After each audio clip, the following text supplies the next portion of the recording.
Oke, baik. Selamat datang lagi, Bu Azza. Ini adalah video partnya kedua. Mohon maaf saya buat potong tadi. Ternyata ada bentrok jam. Masih ngajar di sekolah lainnya. Oke, langsung saja ya Bu. Mari kita lanjutkan ya. Tadi sampai mana ya? Sampai pengaruh pergeseran kesetimbangan kimia ya. Dipengaruhi oleh beberapa hal ya.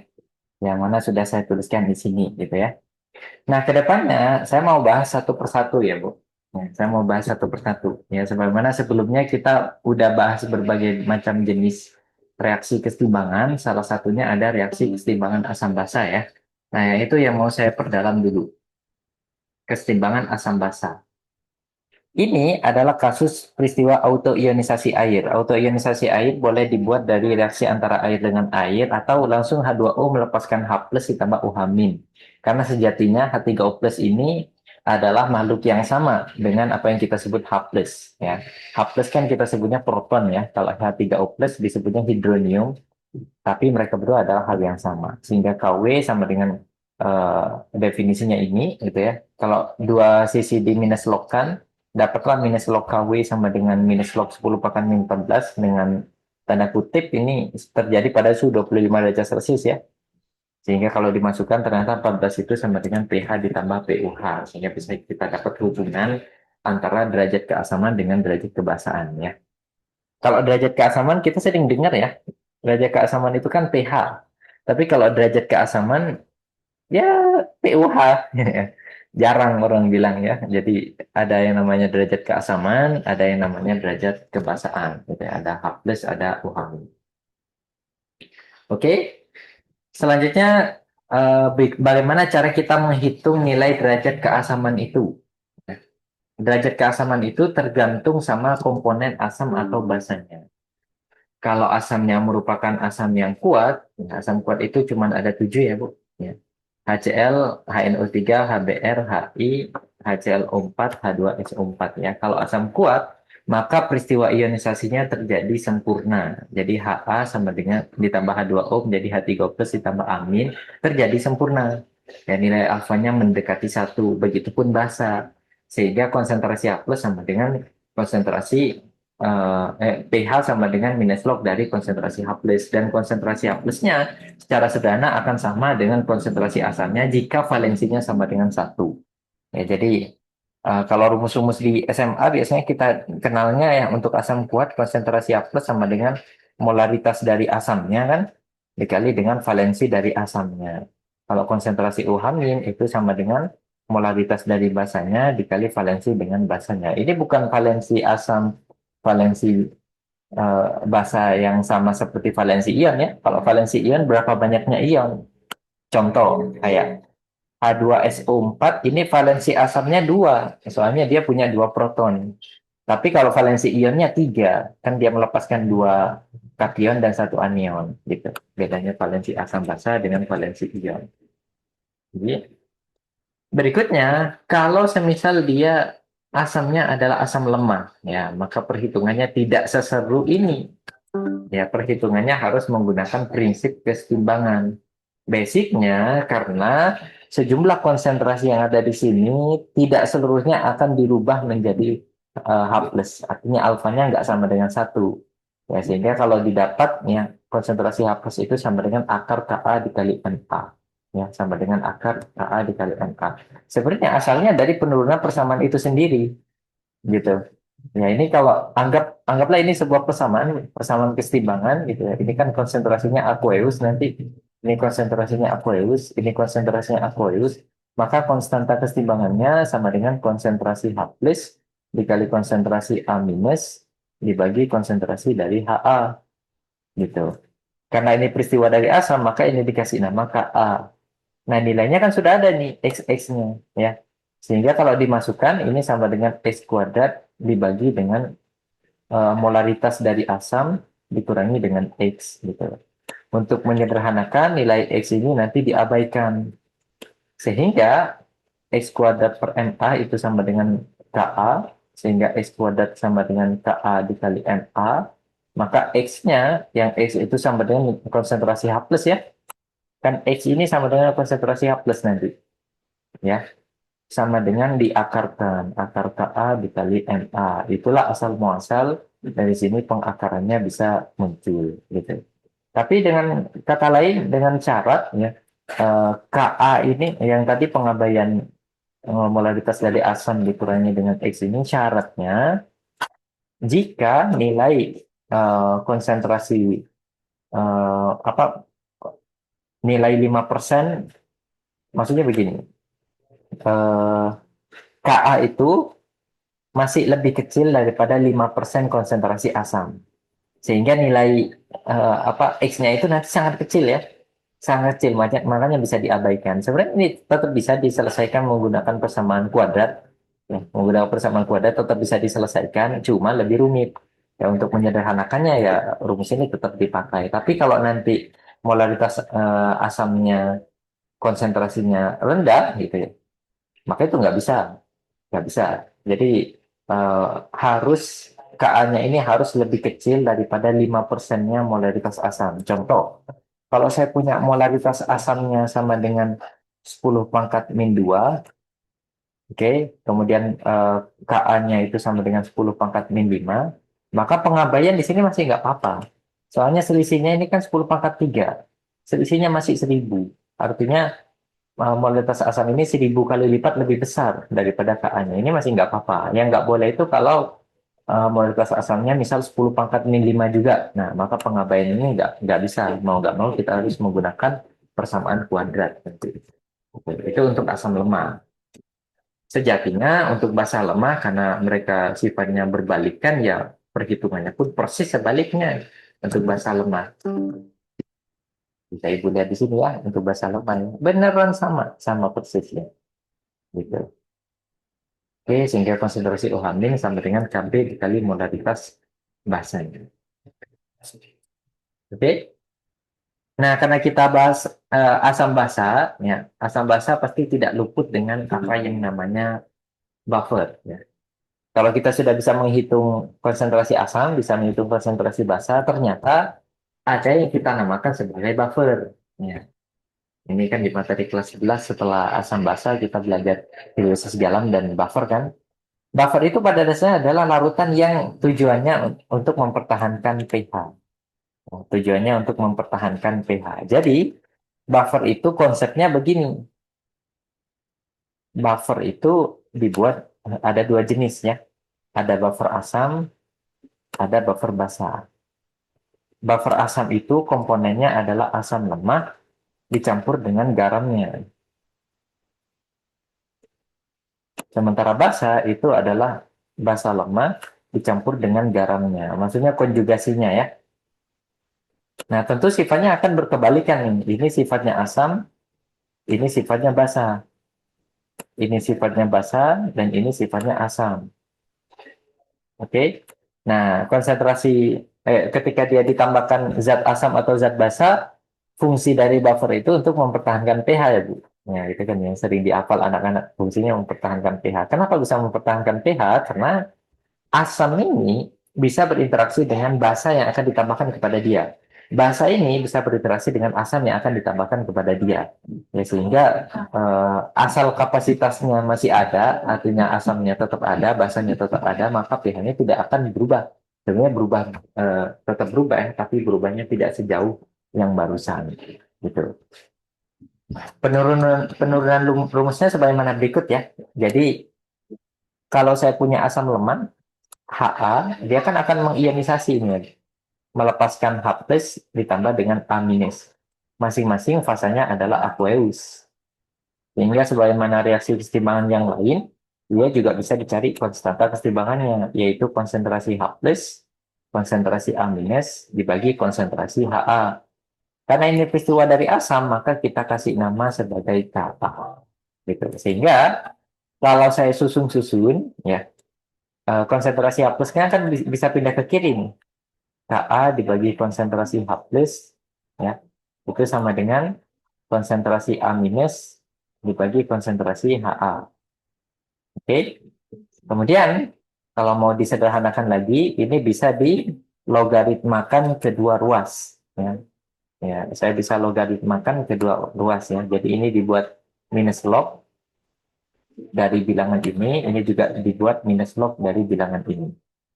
Sehingga didapatkanlah di sini sama dengan minus log Ka per konsentrasi H plus. Sama dengan minus log konsentrasi A minus per konsentrasi Ha. Di dalam logaritma kan ada sifat ya, Bu. Jadi kalau ada log AB itu sama dengan log A plus log B. Kalau ada log A per B itu sama dengan log A min log B. Nah, saya gunakan sifat yang kedua ini. Nah, ini kan pembagian. Jadi ini sama dengan minus log Ka minus minus log H plus. Gitu ya. Ini minus log, ini saya buat tetap kalau ini ya. A minus per Ha. Sehingga ini didapatkan minus-minus jadi plus ya. Terus, atau gini saja ya, minus log Ka minus, nah dalam kurung ini kan sama dengan pH ya. Ini sama dengan minus log konsentrasi A minus per konsentrasi H plus. Gitu ya. Sehingga kalau kedua ruas saya kalikan negatif nih Bu. Ini saya kalikan negatif, ini saya kalikan negatif juga untuk menghilangkan negatifnya. Berarti ini jadi logaritma A minus per Ha atau H plus. Ya. Itu sama dengan minus log Ka, ini berarti sama dengan pKa. Ya. Terus ini berubah jadi minus ya. Ini jadi pH min pKa sama dengan log. Jadi sama dengan rumus ini ya. pH min pKa sama dengan log A minus dibagi log konsentrasi. Oh, ini kok berubah H plus Ha ini ya. Kok berubah H plus Ha ya. Gitu. Ini adalah rumus dari apa? Rumus dari buffer ya, buffer asam ya. Nanti untuk buffer basah pasti didapatkan sama ya, PUH min PKB itu sama dengan logaritma dari konsentrasi basahnya berarti ya, BH plus per konsentrasi dari yang bawah ini garamnya. Garamnya adalah kebaliknya. B per BH plus ya. B per BH plus. Nah, itu ya. Untuk basah bakalan didapat rumus yang sama. Tapi kalau rumus di SMA kan diajarkannya eh, rumusnya sesederhana ini ya. Misal untuk buffer asam, maka konsentrasi H plusnya sama dengan Ka dikali dengan mol asam per mol garam. Gitu kan kalau di SMA sebenarnya asalnya sama. Ini kalau di minus lokan kan jadi pH. Ini juga di minus lokan nanti rumusnya bakalan didapat yang sama. Konsentrasi UH min ini juga sama dengan Kb dikali mol basa per mol garam. Gitu. Untuk buffer ya. Saya cuma sedikit remembering bagaimana cara menghitung pH dari larutan buffer ya. Gitu. Oke. Sekarang kalau misal saya punya sebuah larutan asam ditambah dengan basa, ternyata dia akan selalu menghasilkan garam, Ibu. Menghasilkan garam ditambah dengan air. Gitu. Soalnya sejatinya asam itu pasti punya H+, katakanlah saya simbolkan Ha. Ya, basa itu pasti punya OH minus. Katakanlah saya simbolkan BOH. Maka dia akan menghasilkan AB. AB ini adalah garam dan melepaskan air. Gitu. Dan ngomongin tentang garam, garam itu berdasarkan peristiwa hidrolisisnya punya 3 sifat. Ada garam yang asam, pun ada garam yang basa, dan ada garam yang netral. Garam asam itu dibentuk dari asam kuat ditambah dengan basa lemah. Kalau ini berarti asam lemah tapi basanya kuat. Kalau yang netral dua-duanya kuat. Asam kuat ditambah basa kuat. Garam asam itu juga bisa dibentuk dari reaksi antara asam lemah dengan basa lemah. Cuma Ka dari asam lemah harus lebih besar daripada Kb dari basa lemah.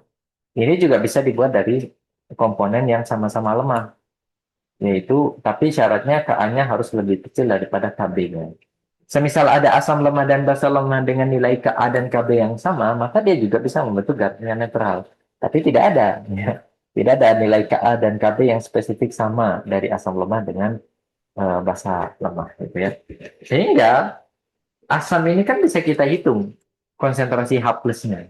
Berapa konsentrasi H plusnya? Basa pun bisa kita hitung berapa konsentrasi UH minnya. Maka garam pun harusnya juga bisa hitung pH-nya sama dengan berapa. Makanya untuk menghitung pH dari garam, ya rumusnya ini dapat yang tadi. Wait, wait. Nah, rumusnya jadi begini. Perhitungan dari larutan garam asam lemah atau basa lemah. Nah, kayak gini ya.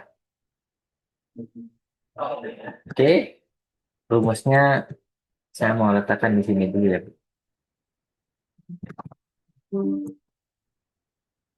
Nah, coba diperhatikan. Oke. Nah, di sini ada sebuah reaksi ya. A- kalau ditambah H2O akan menghasilkan Ha ditambah OH min. Sementara H3O plus kalau ditambah dengan A minus dia akan menghasilkan Ha ditambah dengan H2O ya. Nah, ini adalah reaksi kebalikan dari Ha ya. Makanya di sini kalau dibalik jadi seper-Ka. Sementara reaksi ini adalah Kw sehingga kalau dijadikan jadinya Kw per Ka ya. Nah, jadi nilai konstanta keseimbangan sini yaitu konsentrasi UH min dikali konsentrasi A plus dibagi konsentrasi A min itu sama dengan Kw per Ka. Bla bla bla kalau dimasukkan konsentrasi UH minnya sama dengan Kw per Ka dikali konsentrasi anion. Kalau konsentrasi A plusnya Kw per Kb dikali konsentrasi dari kation. Nah, inilah jadi rumus perhitungan untuk garam basa. Dan ini perhitungan untuk garam yang bersifat asam. Gitu bedanya ya. Antara garam asam dengan garam basa. Kedepannya, Kw per Ka atau Kw per Kb ini boleh kita sebut sebagai konstanta hidrolisis atau Kh. Jadi Kh itu bisa dua nilainya, bisa Kw per Ka dalam kasus garam basa, ya bisa juga nilainya Kw per Kb kalau garamnya adalah garam asam. Ya,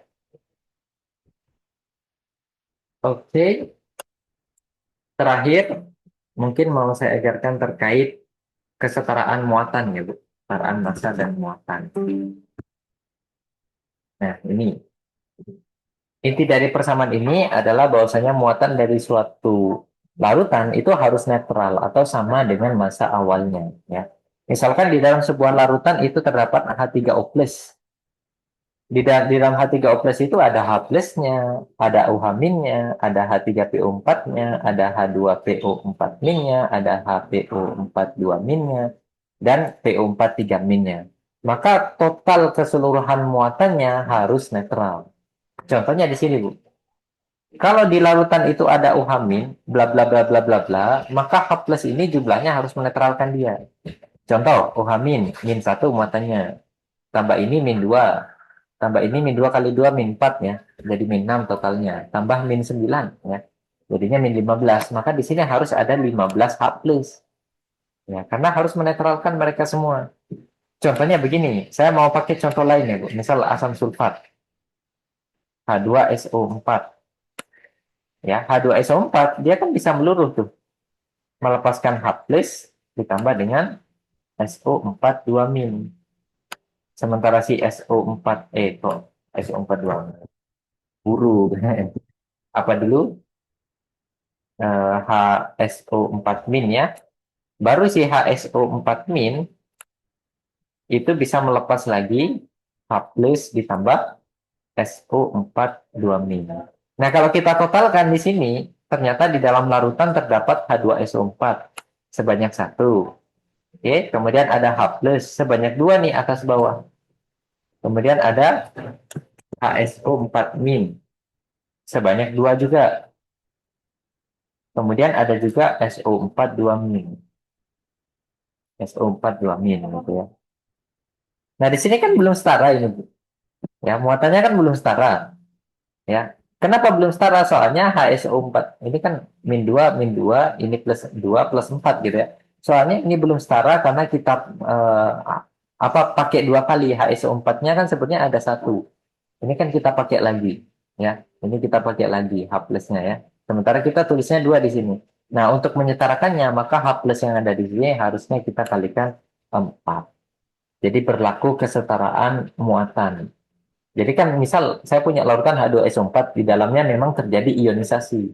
Ionisasi yang pertama punya Ka1, ionisasi yang kedua punya Ka2. Namun dari total peristiwa ionisasi ini nggak mungkin akan membentuk muatan baru. Apakah muatannya jadi positif atau negatif? Ya enggak. Pasti harus tetap netral. Makanya prinsip kesetaraan muatan di situ jadi berlaku, ya. Gitu. Oke. Nah, kalau bisa dipahami sampai sini, mau saya lanjutkan ke latihan soalnya, ya. Oke, di sini ada beberapa latihan soal. Oke, saya mau bahas satu persatu ya, Bu. Mulai dari yang A. Suatu garam natrium etanoat, ya, itu dilakukan di dalam air sehingga terjadi reaksi keseimbangan sebagaimana berikut. Namanya juga garam, gitu ya. Kita harus prediksi dulu si garam itu dibentuk dari apa ya? CH3, COO, Na. Ternyata komponennya ya kalau saya apa cari dia terbentuk dari CH3COO min dan Na plus. Tadi kan saya bilang ya Bu, garam itu dibentuk dari asam dan basa, ya. Sementara garam itu kan bisa dipecah menjadi kation dan anion. Bagian kationnya itu berasal dari basa, bagian anionnya ini berasal dari asam. Sehingga kalau pengen tahu basanya basa apa, tambahkan saja sama uhamin. Asalnya asam apa, tambahkan saja sama H+. Sehingga makhluknya kelihatan. CH3COOH dan NaOH. Karena ini notabene adalah asam yang lemah, NaOH itu adalah basa yang kuat, maka garam yang akan terbentuk di sini adalah garam yang bersifat basa. Gitu. Nah, menyangkut reaksi hidrolisis ya, reaksi dengan air itu hanya bisa terjadi pada komponen asam yang lemah atau basa yang lemah. Intinya komponen yang lemah, dia akan bisa berinteraksi dengan air. Kenapa bisa begitu? Soalnya asam, menurut teori asam, waktu kita belajar asam basa proses Lowry, kalau ada suatu zat asam, maka konjugatnya basa ya. Kalau ada suatu zat basa, konjugatnya asam. Dan sifatnya berbalikan, Bu. Contohnya begini, HCl. Kalau ditambah dengan H2O, dia akan melepaskan H3O plus ditambah dengan Cl-. Di sisi lain, saya punya H2C2O4 asam oksalat. Kalau ditambah H2O, ternyata dia melepaskan HC2O4- ditambah H3O plus. Nah, ini adalah komponen asam yang kuat. Ini adalah komponen asam yang lemah. Nah, konjugatnya masing-masing sifatnya akan berkebalikan. Nah, ini kan sifatnya basa konjugasi nih. Tapi basa konjugasinya yang lemah. Karena dia konjugat ada yang kuat gitu. Nah, ini kan berarti basa konjugasi juga, tapi basa konjugasi yang kuat di sini ya. Gitu. Makanya hanya mereka-mereka yang kuat yang akan berinteraksi dengan air. Kalau yang lemah kurang kuat gitu ya. Contoh NaOH, maka Na plus ini jadi misal ini basa kuat, maka Na plus ini kan jadi asam konjugasi yang lemah. Asam konjugasi yang lemah. Karena C3COH asam lemah, maka ini jadi basa konjugasi yang kuat. Makanya reaksi hidrolisisnya dengan air, Na plus nggak bisa, nggak bereaksi dengan H2O. Kurang kuat dia, terlalu lemah. Tapi si CH3COO- bisa berinteraksi dengan air. Ngapain dia berinteraksi dengan air? Kalau asam akan ngambil OH-, kalau asam dia akan ya ngambil OH-, kalau basa akan ngambil H+ ya. Nah, dalam kasus ini karena dia bersifat basa, maka dia akan mencuri H+ dari H2O sehingga akan membentuk CH3COOH ditambah dengan OH-. Karena dia melepaskan OH-, makalah garamnya dikatakan sebagai garam yang bersifat basa. Nah, itulah asal muasal peristiwa hidrolisisnya ya, Bu. Kalau diminta untuk menghitung konsentrasi H+, ya gampang gitu ya. Karena di situ katanya larutan natrium etanoat konsentrasinya sudah ada, pH-nya sudah ada. Ya, pada dasarnya tinggal kita masukin saja ke rumusnya. Nah, ini nggak ada Ka, nggak dikasih tahu Ka dari CH3COH ya. Ya, soalnya siswanya dianggap tahu ya, nilainya itu 1 kali 10⁻⁵ ya. Itu Ka dari CH3COH ya, mendekati sebenarnya. Tapi angka eksaknya 1,2 ya sekitar itu ya. Tapi ya kita anggap lah ya ikut ya sorry ikut asumsi eh, pembuat soal ya. Pembuat soal ini maunya kan siswanya sudah kenal betul berapa KA-nya. Ya KA yang dikenal itu kan 10⁻⁵ ya dari C3COH ya. Oke. Caranya banyak sebenarnya di sini, Bu. Caranya banyak. Bisa pakai langsung rumus boleh. Contohnya ini kan garam basah ya. Nah, kalau garam basah maka kita harus pakai rumus eh, konsentrasi UH- ya, yang tadi ya sama dengan akar dari Kw per Ka dikali konsentrasi dari anion ya. Ya. Nah, saya tunjukkan lagi rumusnya. Nah, ini ya, dikali konsentrasi dari anion. Anionnya ini maksudnya ya ini, anionnya berapa gitu ya. Nah, karena di sini katanya natrium etanoatnya memiliki konsentrasi 0,01 molar, maka ini pun juga 0,01 molar atau 10⁻². Sehingga secara sederhana masukin saja angkanya di sini. 10⁻14 Kw, ya. 10⁻5, ini Ka, dan konsentrasi aminnya 10⁻². Ya. Jadi min 16 dibagi 5 jadi min 11 ya. Akar 10⁻11 atau sama dengan 10⁻5,5 ya. Sehingga kalau dicari berapa konsentrasi UH-nya sama dengan minus log dari itu. Sehingga hasilnya 5,5 gitu ya. Oh ini kok UH-, PUH ya. PUH. Itu sama dengan 5,5 dan bisa langsung dicari pH-nya. Ya. pH-nya jadi sama dengan 8,5. Gitu. Dan benar, ini kan berada di daerah rentang basa. Jadi buffer tersebut, garam tersebut memiliki, eh, tapi bukan ini ya, sorry. Yang ditanya ternyata bukan pH. Jadi cukup sampai konsentrasi H+, ya. Berarti kalau mau cari konsentrasi H+, bisa langsung dari sini, 10⁻min pH ya. Atau bisa pakai rumus ini.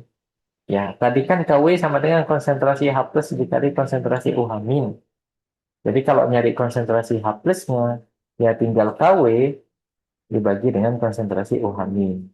Gitu. Atau 10⁻min 14 dibagi dengan 10⁻min 5,5. Dan seterusnya. Jadi didapat hasilnya sama kok. Ya, min 8,5 satuannya dalam bentuk molar. Gitu. Oke, beres? Oke, kita lanjutkan ya. Ke soal yang B. B mah udah ya. Hitung konsentrasi asam etanol dalam larutan.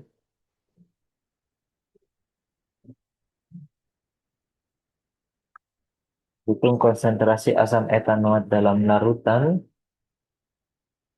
Eh, ini salah ya, nampaknya ya.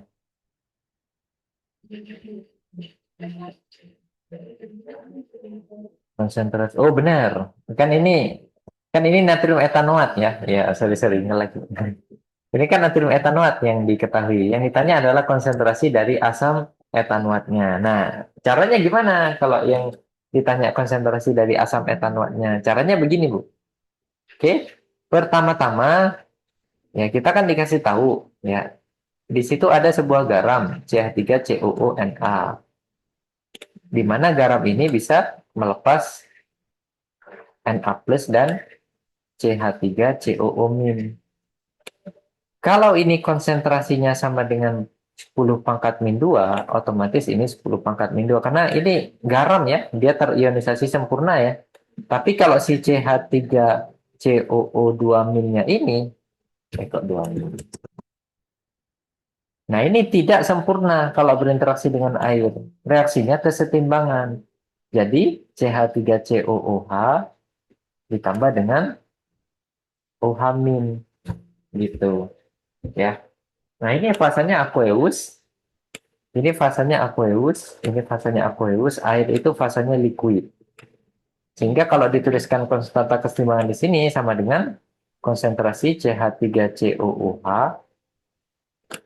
dikali konsentrasi OH min dibagi konsentrasi dari CH3COO minus. Gitu ya. Nilai dari konstanta kesetimbangan sini, ini kan sudah bisa dicari tadi ya, menggunakan rumus ini. Nah, ini anggaplah ada sebuah CH3CO min-nya tadi ya, kalau ditambah dengan H2O, ya, akan menghasilkan Ha ditambah, kalau tadi CH3COH ditambah OH min, ya. Sementara kalau H3O plus bertemu dengan amin, itu kan sama dengan asamnya ditambah dengan H2O, ya. Dan ini nilainya sama dengan 1/Ka.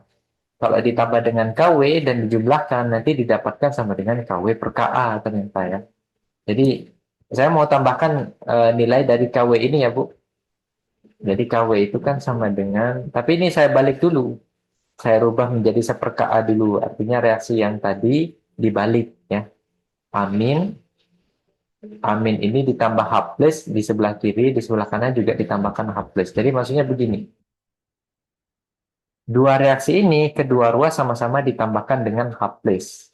Di kiri ditambahkan H plus, ya, jadi CH3COO min. H2O-nya jadi H3O plus. Ini CH3COOH. Dan OH minnya jadi H2O. Gitu ya. Maka ini definisinya sama dengan 1/Ka. Ya. Jadi kebalikan ya. Kalau Ka kan dari kanan ke kiri, ini Ka. Tapi kalau kiri ke kanan, ini kan 1/Ka jadinya ya. Terus saya tambahkan dengan KW. KW itu reaksi ketika ada H2O berubah menjadi 2H2O berubah menjadi H3O plus ditambah dengan OH min. Ya, OH min. Gitu. Dan ini nilainya sama dengan KW. Gitu ya. Sehingga ini bisa saya jumlahkan ini, Bu. Set, set. Kemudian H3O plus juga bisa ya.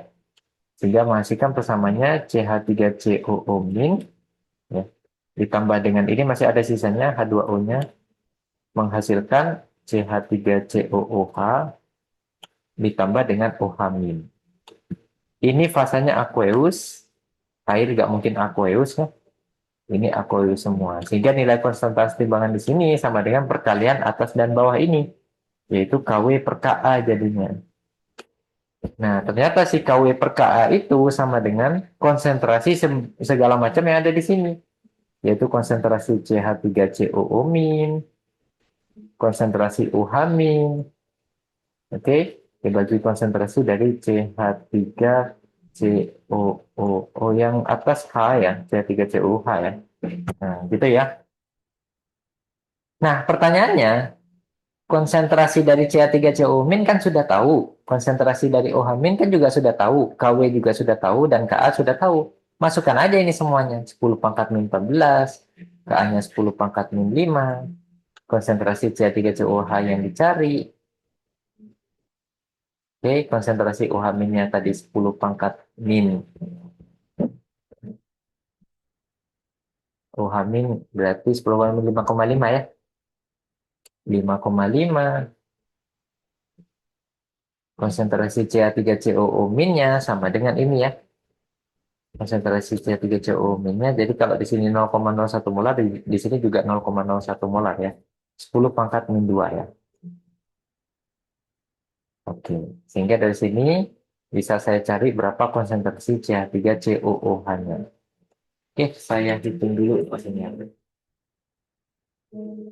Berarti kan 10 pangkat min 9 kali 10 pangkat min 2, 10 pangkat min 11. Berarti tinggal 10 pangkat min 11 dibagi sama 10 pangkat min 5,5.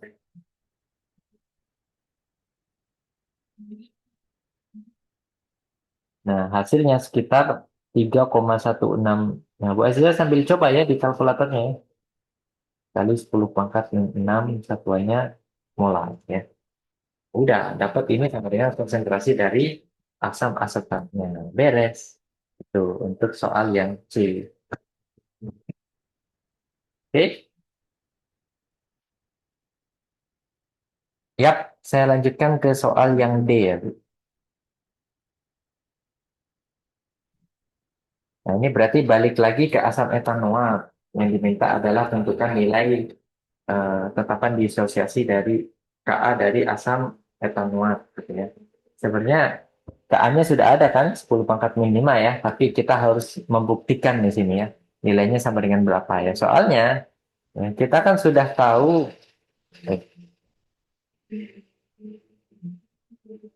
plus dari apa ya kita buktikan Ka ya. Ka itu bisa kita buktikan dari ya tetap dari persamaan ini bisa ya. Untuk nyari Ka-nya kan bisa ya dari persamaan ini ya. Konsentrasi UH min udah dapet, ini juga sudah dapet, konsentrasi asamnya juga sudah dapet ya. Tapi ya percuma lah kalau kita masukin Ka-nya bakalan dapat 10 pangkat min 5 nanti ya. Gitu. Bisa kok ini ya dihitung ya tetapan asam disosiasinya, tapi ya mudah lah nanti ya. Hasilnya bakalan sama. Oke, saya lanjutkan ke soal yang D ya, yaitu yang D ya, D dan F ya.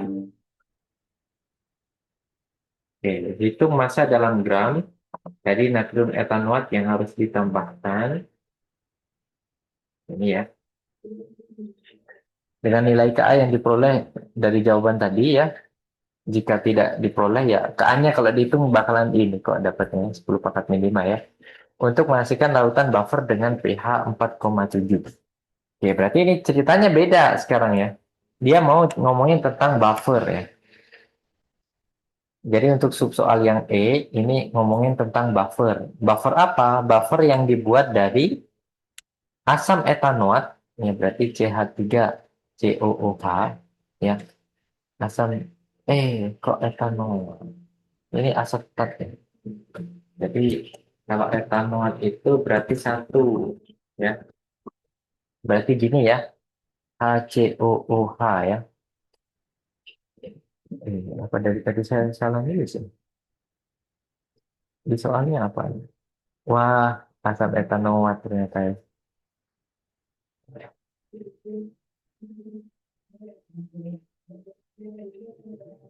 Oh, bener ya? Ya benar, ini nama trivialnya, sorry, lupa nama trivialnya. Kan asam etanoat, etana itu kan karbonnya dua, jadi benar ya 3COH ya. Ya, wah, sampai dagdikduk ya. Yang satu itu asam metanoat ya, ini masalahnya asam metanoat. Jadi sama seperti asam asetat ya 3COH. Dicampur sama natrium asetat, berarti NaCH3COO. Tentunya dia akan membentuk buffer asam ya, karena dibentuk dari asam lemah dengan garamnya. Garamnya gitu ya. Gimana rumus untuk buffer asam? Tadi kan rumus yang kita pakai yang rumus SMA lah ya. Konsentrasi H plus kan sama dengan Ka dikali mol dari asamnya, berarti mol dari CH3COOH dibagi dengan mol dari garamnya, yaitu NaCH3COO. Nah, kita pengennya dapatnya pH-nya sama dengan 10 4 4,7, sehingga kalau pH-nya 4,7 maka konsentrasi H+ yang diharapkan itu 10 pangkat min 4,7. Jadi dimasukkan di sini 10 pangkat min 4,7 gitu. Nah, yang dicari adalah massa dari garamnya. Harusnya mol dari asamnya bisa diketahui. Ya benar di sini kan eh, molnya sama dengan 0,1 molar ya. Oh ya, perlu diketahui yang dimasukkan di atas dan di bawah ini boleh dalam mol, boleh dalam molaritas ya, Bu. Karena molaritas itu kan mol per volume larutan. Jadi kalau volume larutannya sama, maka bisa dicoret atas bawah sehingga tinggal molnya saja. Tapi kalau mau masukin molaritas, mah nggak apa-apa di sini. Yang bawah nanti dapatnya juga molaritas gitu ya. Jadi ini sama dengan Ka-nya 10 pangkat min 5. Oke, kemudian ini mol dari asamnya, molaritas ya, saya pakai molaritas saja, 0,1 molar dibagi dengan molaritas dari garamnya. Oke, terus ini kan jadi 10 pangkat min 6 ya, dipindah ke sini jadi pembagian 10 pangkat min 4,7 dibagi 10 pangkat min 6 ya, sama dengan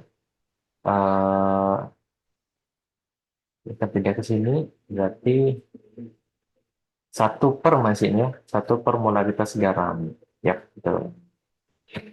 Oke, berarti untuk dapetin molaritas garamnya sama dengan sebaliknya, 10 pangkat min 6, ya, saya bagi dengan 10 pangkat min 4,7. Ternyata hasilnya di sini molaritas dari garamnya itu sama dengan 0,05011877 molar, di mana molar itu padanannya sama dengan mol per liter. Gitu. Tapi karena yang ditanya massa, maka kita harus ubah dulu ke mol. Berapa mol garam? Kalikan saja sama molaritasnya. Kok molaritasnya, volumenya, yaitu 1 liter, liter-liter hilang ya. Sehingga sama dengan 0,0501187 mol. Tinggal nyari MR-nya di sini, Bu. Ya, kan pengennya massa nih, massa dari garamnya. Jadi saya kalikan saja dengan uh, natrium etanoat ya, berarti Na23 tambah C-nya 12 kali 2 tambah O-nya 16 kali 2 terus ya 3, berarti tambah 3, 82 gram per mol. Sehingga dari sini akan didapatkan masanya sekitar 4,10973334 dalam satuan gram. Ya. Oke, seperti itu. Terakhir yang F, gambarkan struktur molekul dari asam etanoat. Nah, saya mau gambarkan dalam dua hal, struktur Lewis dan struktur Lewis termantapkan. Struktur Lewisnya mah CH3COOH, berarti di sini ada CH3, saya gambarin dulu. COOH, COOH. PEB-nya ada di sini, PEB-nya ada di sini, tapi ini struktur Lewis yang belum termantapkan. Terus sambil melatih hibridisasi ya Bu.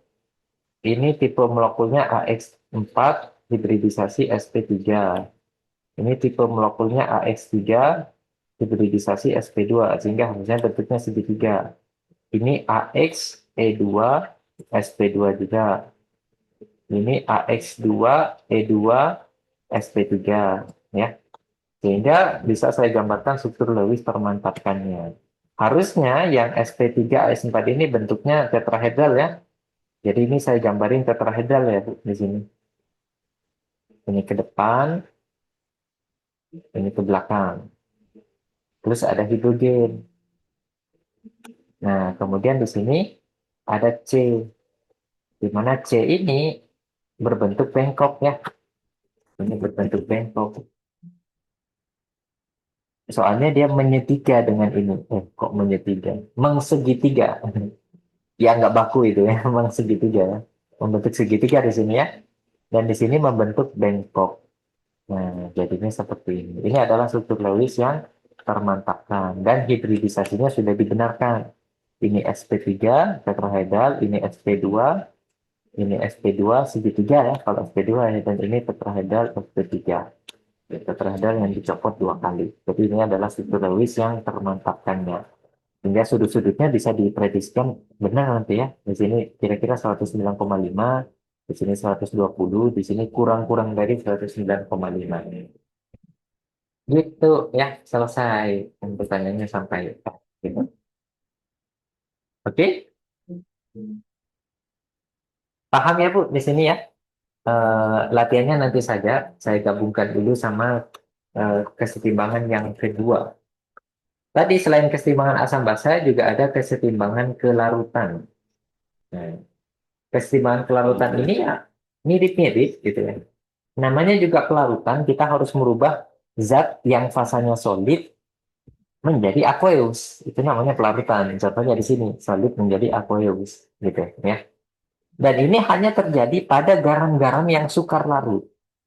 Ya, garam-garam yang sukar larut. Contohnya, bla bla bla. Ternyata kalau kita anggap di sini es, ya maka di produk akhirnya pun juga bakalan es, gitu ya. Produk akhirnya bakalan es, sehingga nilai KSP-nya bisa ditebak sama dengan S kuadrat, maka S-nya sama dengan akar dari KSP ya. Yang perlu dibedakan di sini antara KSP dengan S ya. KSP itu adalah konstanta solubility produk, atau kalau dalam bahasa Indonesia adalah hasil kali kelarutan. Kelarutan, nggak punya satuan. Sebagaimana Ka, Kb, Kw, ya, dia nggak punya satuan semua. Begitupun KSP, Kc, Kp kan nggak punya juga, ya. Tapi kalau S-nya doang, ini namanya kelarutan. Dan ini punya satuan. Kelarutan itu satuannya adalah molar. Yang mana notabene molar itu sama dengan mol per liter, gitu ya. Kadang kelarutan itu diberikan satuan gram per liter, kadang pula diberi satuan mol per liter ya, tergantung kebutuhan soal. Nah, kalau Ibu perhatikan di sini, valensi dari suatu garam itu berpengaruh langsung dengan perbandingan antara kelarutan dengan hasil kali kelarutan. Jadi berapa S dan KSP-nya, perbandingannya tergantung sama valensinya. Contoh nih, kalau saya punya CaCO3, muatannya kan sudah beda jauh nih sama tembaga satu klorida. Proses pelarutannya, dia akan berubah menjadi Ca2 plus dan CO3 2 dalam fase aqueous. Sehingga kalau di sini kelarutannya S, maka di sini pun juga S, di sini S, sehingga nilai konstanta keseimbangannya sama dengan konsentrasi dari Ca2 plus dikali konsentrasi CO3 2 dan ini boleh didefinisikan KSP. Nilainya kalau masing-masing dimasukkan ya jadi S kuadrat sama dengan KSP. Maka akar KSP itu sama dengan S. Dan ini exactly same. Sama kayak tadi. Karena valensinya sama. Jadi selagi valensinya sama, maka persamaan S dengan KSP itu akan selalu sama. Hal yang mungkin menjadi sering, kok menjadi sering ditanyakan. Hal yang mungkin sering jadi pertanyaan itu adalah membandingkan kelarutan dari suatu garam. Membandingkan kelarutan dari suatu garam itu nggak boleh dari KSP-nya, Bu. Nggak boleh. Membandingkan kelarutan itu harus dari S-nya. Pada dasarnya nilai S yang semakin besar berarti kelarutan semakin besar sehingga makin mudah larut zat tersebut. Mudah larut. Tetapi S yang semakin kecil, kelarutan yang semakin kecil akan menyebabkan kelarutannya makin susah ya sehingga dia makin sukar larut gitu. Sukar larut gitu. Atau kadang di OSN istilahnya dirubah ya. Maksud dari mudah larut ini sama saja dengan sukar mengendap. Sukar mengendap. Kalau sukar larut berarti kan mudah mengendap kan gitu. Mudah mengendap. Pernah tuh muncul di OSN 2017 atau 2018 dikasih beberapa senyawa yang ditanya tuh urutkan mulai dari yang biasanya kan mulai dari yang sukar larut sampai mudah larut. Tapi itu enggak. Mulai dari yang sukar mengendap sampai mudah mengendap mah. Ini kata saya mah kalau orang orang nggak paham tentang apa mood bahwasanya pelarutan itu berbanding terbalik dengan pengendapan, dia jawabnya seadanya. Bisa dijebak nanti ya. Ya, jadi sukar larut itu maksudnya mudah mengendap gitu. Kalau mudah larut itu maksudnya sukar mengendap gitu. Barangkali nanti ada soal yang membandingkan KSP-nya sama dengan berapa. Tapi ternyata kelarutan ini juga bisa diganggu, Bu. Kelarutan ini juga bisa diganggu. Ya. Dia bisa diganggu dengan peristiwa ion senama. Contohnya begini, jika ke dalam larutan yang mengandung salah satu ion garam, maka kelarutan garam tersebut akan berkurang. Ya, jadi kalau di SMA namanya efek ion senama atau pengaruh ion senama.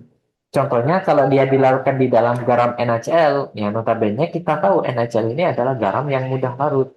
Sehingga dia peristiwa ionisasinya jadi peristiwa ionisasi sempurna. Melepaskan Na plus dan Cl minus. Jadi kalau di sini 0,1 molar, otomatis di sini juga 0,1 molar, pun di sini juga 0,1 molar. Gitu. Sehingga yang tadinya di sini S sekarang jadi S ditambah 0,1. Cuma karena S ini sangat kecil nilainya nanti nilai S ini bisa diabaikan. Gitu. Nilai S-nya bisa diabaikan. Jadi cukup dimasukkan sama dengan 0,1 saja. Nggak dimasukkan 0,1 ditambah S. Pertanyaannya bisa nggak tanpa pengabaian? Bisa, tapi nanti bedanya sedikit ya kan. Kalkulator Bu Azia sudah bisa metode solve tuh. Coba pakai metode solve cari apa mengabaikan nilai S ini. Bisa kok dicari gitu ya. Nanti S-nya nggak bakalan jauh dari ini. Nah, bandingkan.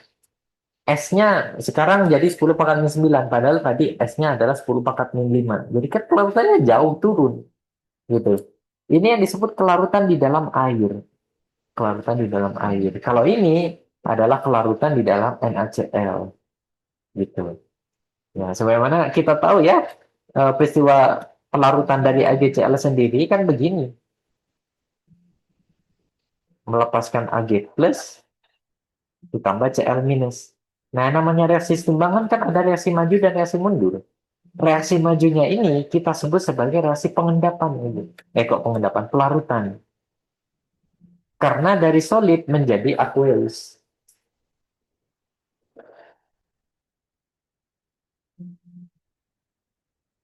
Ya, tapi kalau dari kiri ke kanan, dari aqueous menjadi solid, ini namanya mengendap ya, atau pengendapan. Oke, pengendapan. Nah, kalau masih ingat hal-hal yang mempengaruhi pergeseran kesetimbangan kimia, itu kan ada tiga. Yang pertama konsentrasi, yang kedua suhu, yang ketiga tekanan dan volume. Nah, yang pertama ini kan konsentrasi. Apabila dia dilarutkan di dalam NaCl, dia kan ada Na plus dan Cl min. Nah, si Cl min ini akan menambah konsentrasi Cl yang ada di sini. Sehingga kalau ini konsentrasi yang ditambah, maka kesetimbangannya jadi begini. Akhirnya jadi cenderung ke arah pengendapan atau dengan kata lain reaksi pengendapannya lebih spontan daripada reaksi pelarutannya. Itulah yang menyebabkan kelarutannya jadi berkurang. Jadi makin susah larut dia. Jadi efek ion senama itu tujuan akhirnya nanti akan mengurangi eh, peristiwa kelarutannya. Jadi kelarutannya nanti akan dikurangi. Gitu. Oke. Ya, kalau begitu saya mau coba beberapa laksol di sini. Ya. Di sini ada latihan 8.1 ya. Latihan 8.1 ya, Om lagi ngajar. Om lagi sekolah. Nanti ke sana dulu. Oh, Om di mana? Ada di sana. Om lagi di sana. Di mana? Di sana. Di kamarnya Yud. Nggak ada. Ada, cari dulu. Oke. Eh, KSP dari ZNOH 2 kali sekian dan KF dari ZNOH 4 min sama dengan sekian. Suatu larutan Zn2 plus dengan konsentrasi awal sekian ditambahkan NaOH hingga pH-nya 14. Anggap penambahan NaOH itu tidak merubah volume. Yang ditanya, tentukan apakah ada endapan pada kondisi tersebut dan tentukan konsentrasi Zn2 plus berapa, konsentrasi ZnOH 4 2 min berapa. ZnOH 4 kali 2 min gitu ya bacanya. Oke. Nah, pertama-tama saya mau menuliskan dulu reaksinya, Bu. Ini kan ada KSP, berarti reaksi pelarutan. Gimana reaksi pelarutan dari ZnOH 2 kali? Begini ya. Dia kalau dilarutkan akan berubah menjadi Zn2 plus ditambah dengan 2 OH minus. Nah, ini punya nilai konstanta keseimbangan yang merupakan KSP. Nilainya 4,5 kali 10 pangkat min 17. Oke. Sementara KF dari ZNOH, nah ZNOH 2 kali ZNOH 4 kali 2 min itu dibentuk dari ion-ionnya, Bu. Zn2 plus dalam fase aqueous ya, ditambah dengan OH minus sebanyak 4 ya. 4 OH minus aqueous, maka dia akan membentuk senyawa kompleks keseimbangan juga, yaitu ZnOH 4 kali 2 minus. Nah, ini punya konstanta keseimbangan yang namanya KF. Nilainya 5 kali 10 pangkat 14. Nah, ini jelas ya. Yang spontan mana, yang tidak spontan mana gitu ya. Ini kan K-nya lebih kecil dari satu. Kalau saya masih ingat, kalau K lebih kecil dari satu, maka keseimbangan cenderung ke arah kiri. Kalau K lebih besar dari satu, keseimbangannya cenderung ke arah kanan. Gitu ya. Oke. Suatu larutan Zn2 plus itu dibuat dengan konsentrasi awal, ini berarti konsentrasi Zn2 plusnya ya, 0,01 molar. Ditambahkan dengan NaOH hingga pH-nya sama dengan 14. Tentukan apakah terdapat endapan pada kondisi tersebut. Ya. Kalau mau ngitung endapannya, ya, kita harus hitung dulu berapa konsentrasi Zn2 plus dan OH min pada kondisi mula-mula ya, Bu. Ya. Jadi, dari persamaan ini persamaan yang pertama, kan nilai K-nya sama dengan konsentrasi dari Zn2 plus dikali konsentrasi dari OH minus dipangkatkan 2 ya, Bu. Gitu. Tapi kalau saya pakai data awalnya, pakai data mula-mulanya, maka ini bukan K, tetapi nilainya adalah Q. Gitu. Dimasukkanlah konsentrasi Zn2 plusnya udah ada, tapi OH-nya belum bisa didapatkan dari pH di sini, Bu. Set. Nah, kita pindahkan dari sini ya. Nah, konsentrasi OH-, kalau pH-nya sama dengan 14, berarti kira-kira berapa pOH-nya? Berarti pOH-nya sama dengan 0. Sehingga konsentrasi OH-nya itu jadi sama dengan kira-kira jadi berapa, Bu? 10 pangkat min 0 ya. 10 pangkat min 0 itu dianggap sama dengan 1. Gitu ya. Soalnya kan nggak ada min 0 ya. Jadi 10 pangkat 0. Sehingga konsentrasi OH-nya itu dianggap sama dengan 1. Dimasukkanlah ke sini. Tapi karena dia 1, maka dia jadi tidak berpengaruh. Sehingga nilai Q-nya secara sederhana sama dengan 10 pangkat min 2 molar tadi. Ya. Oh ya, Q dan K sama ya. Jadi sama-sama tidak punya satuan ya. Gitu. Nah, sekarang tinggal dibandingkan, Bu. Ternyata antara Q dengan KSP yang lebih besar adalah Q-nya. Nah, kalau Ibu masih ingat, ketika eh, Q-nya lebih besar, maka reaksinya cenderung ke arah kiri. Ya, cenderung ke arah pengendapan. Jadi kalau ditanya muncul endapan atau enggak, ya iya, muncul endapan. Jadi jawabannya untuk yang A, muncul endapan. Endapan dari ZnOH 2 kali. Nah, alasannya apa? Karena eh, Q-nya ini boleh dikasih KSP ya, Q doang boleh lebih besar daripada KSP. Ya, kalau mau pakai Q doang harusnya K-nya nggak usah dikasih SP gitu ya. Jadi Q lebih besar dari K atau KSP lebih besar daripada KSP. Sehingga dia akan muncul endapan. Yang kedua, kalau mau menghitung konsentrasinya gimana? Ya. Nah, kalau menghitung konsentrasinya, kalau konsentrasi Zn2 plus, ya sederhana ya, menghitung konsentrasi Zn2 plus bisa pakai data dari KSP-nya. Ya. Pakai data dari KSP-nya. Kan begini nih.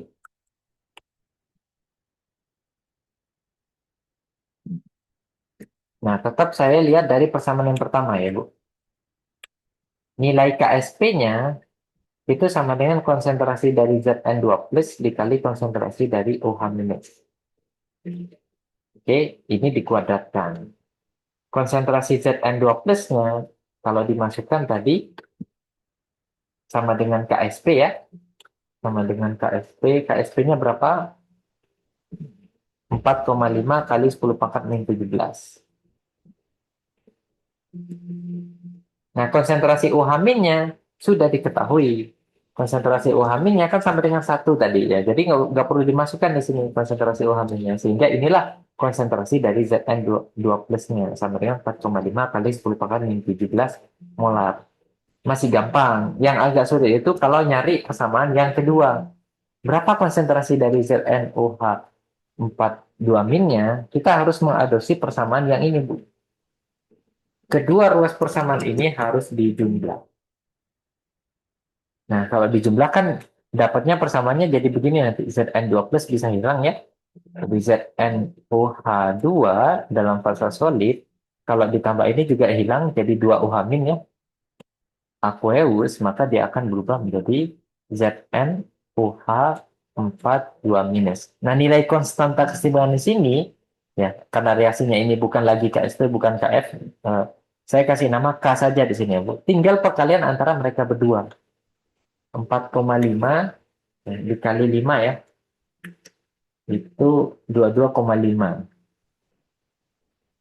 Terus 10 pangkat min 17 kali 10 pangkat 14 itu 10 pangkat min 3 ya. Maka ini nilai K-nya. Dan nilai K ini bisa didefinisikan sama dengan apa ya. Nah, nilai K ini sama dengan konsentrasi dari ZnOH 4 kali 2 minus dibagi dengan konsentrasi dari OH minus dikuadratkan. Tapi lagi-lagi nilai konsentrasi OH minusnya kan 1, sehingga ini diabaikan. Maka nilai konsentrasi ZnOH 4 kali 2 minusnya sama dengan nilai K-nya tadi, yaitu 22,5 kali 10 pangkat min 3 satuannya molar. Beres, selesai. Gitu. Jadi ini adalah soal perpaduan antara KFP dengan KF. Ternyata perlu mengadopsi persamaan yang tadi. Pokoknya kalau reaksi saya kalikan dengan sesuatu, maka KSP dipangkatin sesuatu. Kalau dibagi sesuatu, KSP di akar pangkatkan sesuatu. Kalau ditambah, KSP dikali. Kalau dibalik, KSP dibuat 1/n. Gitu, ya. Oke, gitu. Nah, berikutnya, karena ini secara total mulai dari gas, kemudian struktur sistem kristal, dan cairan larutan itu biasanya dijadikan satu kesatuan bab ya, namanya sistem kimia, bab sistem kimia. Maka dari itu, biar tidak lupa materi sebelumnya, ya, Bu Aziza silakan bisa pause videonya dan mencoba untuk mengerjakan beberapa latsol yang ada di sini ya. Dan latsol ini yang bersifat PR, yang bersifat wajib ya. Ini pertama ya itu tentang gas, kalau bisa lihat di situ ya, itu tentang gas. Kemudian yang kedua adalah ini,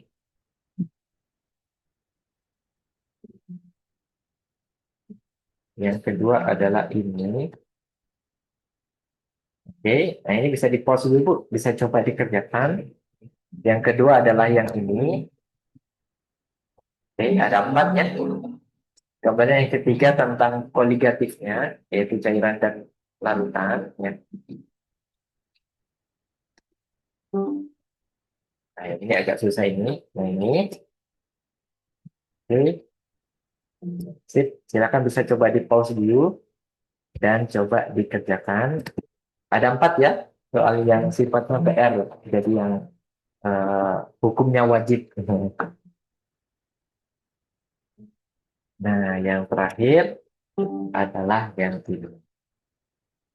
Oke, ini terkait tentang yang tadi kesetimbangan kimia ya. Lebih tepatnya di sini ada asam semut ya. Nah, ini yang asam format atau asam metanoat ya. Kalau tadi kan asam etanoat jadi benar C3COH ya. Gitu. Oke, itu Bu. Ada 4 soal yang bersifat wajib ya. Dan ada soal yang bersifat sunnah. Nanti soal yang bersifat sunnah itu adalah yang soal-soal naskah OSN asli ya. Kalau ini bisa pasti soal OSN juga bisa lah. Soalnya ini soalnya lebih sulit daripada soal-soal yang ada di OSN. Tapi kalau ada lebih waktu, silakan dengan senang hati saya sangat menerima jawabannya nanti lah. Saya sangat dengan senang hati akan menerima feedback dari soal-soal yang dikerjakan tadi. Gitu ya, mungkin yang bisa saya sampaikan pada pertemuan hari ini.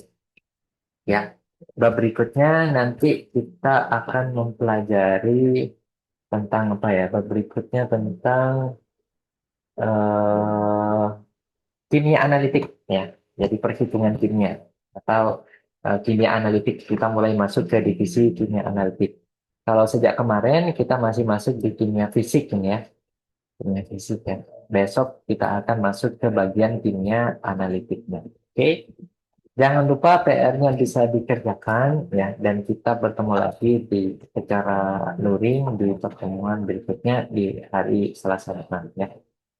Oke, itu saja mungkin Ibu yang bisa saya sampaikan pada pertemuan secara daring ini. Karena kita mulai dengan doa, mari kita tutup juga dengan doa. Semoga apa yang sudah kita pelajari hari ini bisa bermanfaat dan tidak mudah untuk dilupakan. Berdoa dalam hati bisa dimulai.